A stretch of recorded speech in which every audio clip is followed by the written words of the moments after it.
It's on the other side. They call me every time.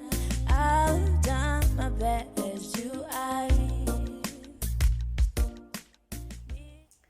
Takazani Dimelangi Sedi. Hello everyone and welcome to the one-on-one sessions with Gogo Masare, and I'm your host, Gogo M. Giving you guys tips, lessons, and teachings on everything spirituality. Okay, so today I want us to talk about a very, I won't say famous, but a very controversial spiritual disease, which is called Mollo, Badimo. And in English, I'll translate it as the burn of the ancestors, or being burnt by the ancestors in a sense name. So Mollo Badimo is a mark or some sort of a scar that resembles being burnt, right? It can appear overnight on a person and it is extremely painful and itchy. So the size of the mark or the size of the whole burn mark, it will depend on your ancestors, to be precise with you. Some people can have like a little bit of it on their arm, others can have it all over, all different, anywhere in your body basically. You can have it anywhere in your body basically. Well, not personally, I suffer from malabadim in the palm of my hands, well, both my hands, and also on my feet, right? So it's been something that I have been getting or having for a very long time. And to be honest with you guys, it started when my spiritual journey actually started, when my ancestors started revealing themselves, showing themselves to me, showing themselves, or rather showing me that I have a gift I have to appease for them. That is when I actually started experiencing malabadim. So malabadim is actually very painful, and it's extremely itchy as well. It sometimes creates bumps that are filled with fluid, and when tempered with, it becomes bigger. So given the fact that it's very itchy, you are very much tempted to itch it, to scratch it, a lot. But the problem with doing that is the fact that it actually increases, or it makes the whole scar bigger. It becomes a lot bigger when you scratch it, because now I used to scratch it a lot, so much that it would start with a tiny bit, because the first time I got it, it was like a small circle in the palm of my hands. Then it was completely itchy and painful and whatnot, but I kept scratching it up to a point where it actually started filling up my entire hands. My right hand had more of a scar than my left hand, but given the fact that I tampered with it a lot, then I'd find it actually got bigger and bigger and bigger over time, up to a point where it covered my entire hands. So even right now, people, when they see me face to face and they get to see my hands, because obviously with the camera you're not really going to see a lot of things, because, well, we use filters and everything. But in person, when you see my hand, you'll see them being a bit scaly. They're dry. It's like they're cracked in a way, like they're peeling off on their own. This is actually the aftermath of malabadim. Once it heals, it can turn like that, or it can completely get to a point where your hands or wherever it is that you had this particular disease, it becomes clear altogether. But that does take time, depending on your ancestors and their reasons for giving you this disease, in a sense. Another thing that I wrote down is that under the sun, you'll have this extreme burning, you'll have an extreme burning sensation. So malabadim doesn't want you to be under the sun, because when you're under the sun, it is painful as is completely painful. Lily feels like the sun, the entire heat is just landing on that particular spot, because like it's called malabadim. It's like a burning sensation. It's like ufishi. It's like you were burnt by something, even though you personally know you were not burnt by anything. So we all know that if, let's say for example, you're burnt by a stove or something, whenever you're under the sun and that particular spot that is actually burnt gets in contact with the sun, then you're actually going to feel a lot of pain. So that's the same thing that happens with malabadim. And I also wrote down that when it starts healing, the skin becomes scaly and begins to shed. Hence, that is what's happening with my hands right now. They are very scaly and they're beginning to shed. But the weird thing about my condition and usual people condition, most people, they go through this into a longer Badimo gas is bit like on a major outburst, and then from the outburst it starts scaling and peeling off, your body starts shedding, then after all that your skin becomes clear. Whereas for me, what happens is that yes, it does get to a point where it becomes extremely scaly and it peels off, my skin sheds, new skin just appears of like a lizard or something, like, imagine. But Lorna, at the same time, after doing this, it starts all over again. So that is a condition that I have regarding malabadim. It heals and then comes back, and it always comes back on the very same spots, all over again, man. And Lorna, another thing, it is often confused with vitiligo, but they are two completely different things. So vitiligo is actually a skin pigmentation, I won't say disease, but condition. You'd find as dark skinned as I am, you might find that there are certain patches of my body whereas I'm losing melanin. So that is vitiligo. It's actually like a scar that actually gets bigger over time and is caused by the ancestors. So these two things are usually confused to be the same thing, whereas they are completely different things.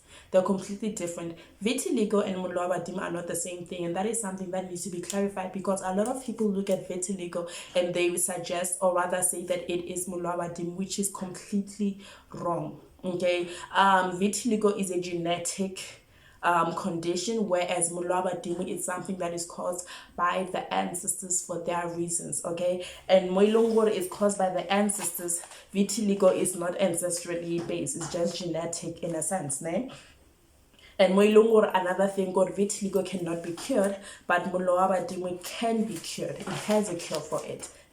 Even though the cure works for some people and it doesn't work for other people. So what are the reasons for people to actually have malabadim or be burned by the ancestors? So the first reason that is that it can be how your ancestors try and show you that you are the chosen one. So certain people actually experience malabadim just because their ancestors are trying to show or signify the fact that they are spiritually gifted. Okay, they have a spiritual path that they need to take. So that is one of the first reasons why you might be experiencing malabadim, or why a person can experience malabadim, because it doesn't matter in terms of age. It doesn't mean when you reach this particular type of age you can experience it. Even at a young age, like as a toddler, as a baby, as a grown-up, like whatever age you are at, you might get it. And this is usually a sign from the ancestors to show you that you are the chosen one, you have a spiritual gift. But not everyone with a spiritual gift actually get to have malabadim. So it's just a few people in all of this. Secondly, it can come when the ancestors want you to do something for them. So as we all know, the ancestors have their requests now and then. In our dreams and visions, they can come to you and tell you they want you to do this, they want you to do that, they want a ceremony, they want this, they want that. So people tend to actually not pay attention to certain instructions from their ancestors, and when that happens, they actually cause malabadim to sort of like try and get your attention. But that kind of malabadim or being burned by the ancestors is not really as severe as others, because that one is just them being lenient to you to try and get your attention so you can do whatever it is that they're asking you to do. Okay, number 3, it can also be caused by the wrath of the ancestors. Okay, so this one is moilongore. It becomes extremely severe and extremely painful. This is where, Lord, you get it because the ancestors are pissed off, they are angry with you as a person. You might find that you are a healer and there are certain things you're not doing the right way, or you're not a healer but you are spiritually gifted, and being spiritually gifted, there are things that you need to do and whatnot, but you're ignoring these particular things that you need to do. Well, the ancestors get to a point where they become extremely upset with you and they choose to punish you using malabadim, and knowing the fact that it is extremely painful and unbearable and everything about it, it is actually a very, very fair punishment in my opinion. I still don't know why I have it, because I do everything they tell me to do. Okay, but going on. Number 4, it can be caused by ignoring or disobeying the ancestors' request. Okay, so this one does link to the one where is the wrath of the ancestors. They tell you what to do and you don't do it. But Lorna, ignoring certain messages or just putting a blind eye to the spiritual gift that you have, or the spiritual path that you're supposed to take, does cause Mollo wa Badimo, in a sense. That's cause the ancestors to give you this, to burn you, in a sense, to actually try and get you to stop ignoring the things that they're asking you to do to a certain extent. Né? In terms of how to cure it, how is it that it can be cured? Né? So the first thing I wrote is that it can be cured by the use of herbs. So yes, there are certain herbs that a person can mix up and use to actually remove it. So if it's not a severe one and the ancestors are not really upset with the person, then healing it is very simple. Any traditional healer can heal it depending on which state the ancestors are when they have put this on you, when they have burnt you. Né?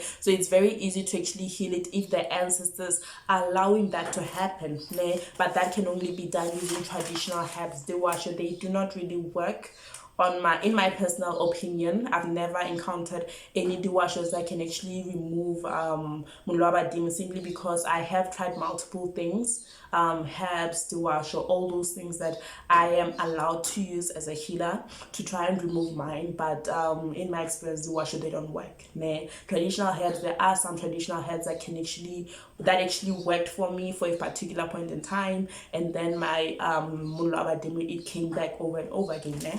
Secondly, doing what you're asked to do. Né? So like I said earlier, that sometimes you get Mollo wa Badimo mainly because of the fact that you're not listening to your ancestors. So this is where they're actually forcing, or rather trying to get your attention by putting this sickness on you, by burning you, in a sense, so you can do what they want from you. So if you do what they ask of you, then chances of you healing from this are high, in a sense. You might actually wake up this morning with it, do what they ask you to do, and then it starts clearing out immediately after you're done appeasing the ancestors how they want.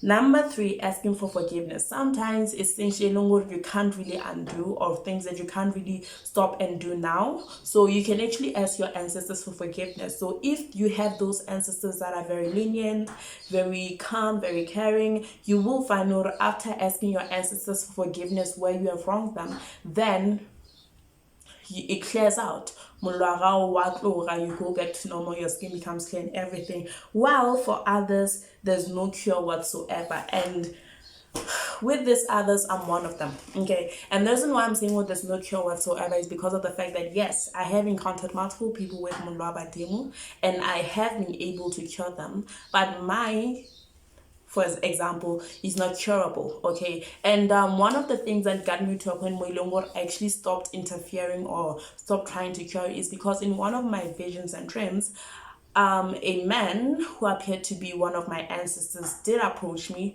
and he told me, "Ore, I'm wasting my time with doing all these things. This is just a mark to show that I'm spiritually gifted. It is a mark to represent certain ancestors in my lineage, and hence that is why it becomes extremely scaly. And in a state, like at certain periods of time, I find my skin like shedding on its own. So after a certain period of time, my skin begins to shed. So it's mainly associated with the water spirits that I have as a person. So for some people, it's the very same case. You have not done anything wrong. It's just the main fact that you are the chosen one, you are a child of the ancestors, and this is a mark that they give you to help represent the fact that you are a child of the ancestors in a way. So over time, you do get used to it, and it stops becoming extremely painful unless you tamper with it, of course. So if you tamper with it, it will be extremely painful. But if you don't tamper with it, then it actually gets to a point where it starts being very painful, but rather it be your hands or wherever it is that the mollo, like the burn is, becomes very hard and very scaly in a certain way and whatnot. And there's pretty much nothing anyone can do, especially if the ancestors come and tell you, child, you're wasting your time, leave this thing alone. It's just how we show, or certain ancestors are represented or are shown to be working with you. Then there's really nothing you can do about it. Anyways, that is it for Mollo wa Badimo. I hope that actually explains a lot about this condition, and I hope that actually stops the assumptions that Mollo wa Badimo is actually vitiligo, because vitiligo and Mollo wa Badimo are two completely different things. Mollo wa Badimo is a traditional condition. It's traditional. It has nothing to do with genetics, and it has nothing to do with because I think there were certain people were calling it shingles, and last time I checked, shingles was an STD. So yeah, what I'm trying to say is that it is a spiritual condition. It is not human made, it is not genetic. It can happen to whoever. As long as you might find that you're a spiritually gifted person, chances of you having Badimo are 50-50. Anyways, that is it for me today. I hope you guys enjoyed this session. Have a beautiful one. Bye bye.